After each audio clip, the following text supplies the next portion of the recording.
السلام عليكم ورحمة الله وبركاته. نحمده ونصلي على رسوله الكريم وعلى آله وأصحابه أجمعين. আমরা আলোচনা করব জিহাদ সম্পর্কে আর কাদের আনুগত্য করা যাবে না, কথা মেনে নেওয়া যাবে না। মহান আল্লাহ তাআলা বলেন, فلا تطع الكافرين وجاهدهم جهادا كبيرا।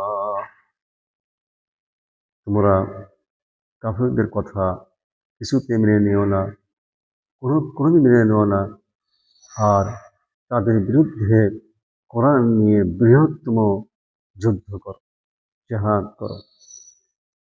সুতরাং বিশ্বের মুসলমানদের উচিত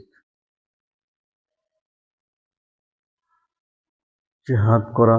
বর্তমান সময়ে যদিও জিহাদের উদ্দেশ্য চেষ্টা করা, সাধনা করা, অর্থাৎ আমাদেরকে চেষ্টা করতে হবে, পরিকল্পনা করতে হবে, সাধনা করতে হবে কিভাবে ইসলাম প্রতিষ্ঠা করা যায়, ইসলাম কায়েম করা যায়। আল্লাহ রাব্বুল আলামিন বলেন যে والذين جاهدوا فينا لنهدينهم سبلنا।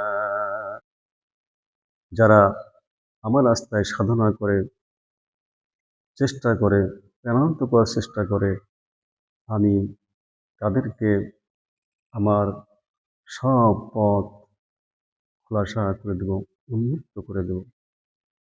অর্থাৎ তাদের জন্য সিদ্ধান্ত নেওয়া, মতামত নেওয়া, পরিকল্পনা করা, এগুলো আমি আল্লাহ তাআলা কখন কোন কাজটি করতে হবে, আমি আল্লাহ তাআলা সব কিছুই সহজ করে দেব।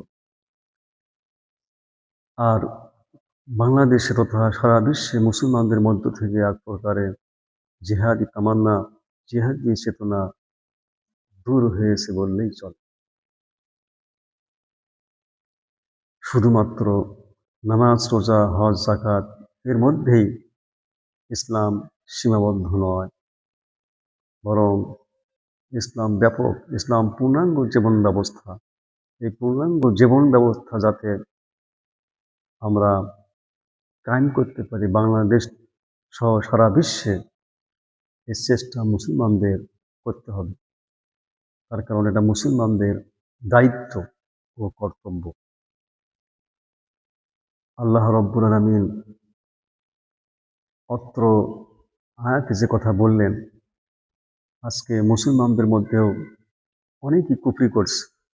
অর্থাৎ মুসলমানদের মধ্যে মুনাফিক আছে, ফাসিক আছে, জালিম আছে। কাফের মানে কি? কাফের মানে অস্বীকার করা, সত্যকে প্রত্যাখ্যান করা। মুসলমান আজকে কাফেরের মতো আচরণ করছে। মুনাফিক তো মুনাফিকই আছে, ফাসিক তো ফাসিকই আছে।